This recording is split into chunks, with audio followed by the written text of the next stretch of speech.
তোমাৰ লগত চিনাকি নোহোৱা হ'লেই ভাল আছিল জানা। এতিয়া তোমাৰ কথাবোৰে বৰকৈ আমনি কৰে অ'।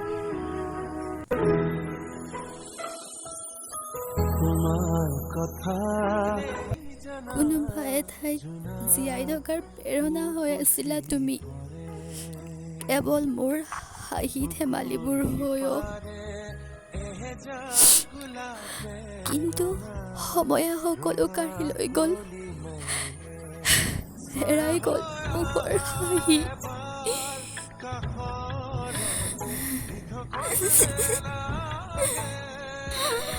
বহুত জোৰকৈ চিঞৰি ক'ব মন যায় জানা, আৰু ক'ব মন যায় তুমি কিয় এনেকুৱা কৰিলা মোৰ লগত, কিয় এনেকুৱা কৰিলা, মোক কিয় মোহাৰি পেলালা অ', কিয়? ফুলা ৰাতি বাচি বাচি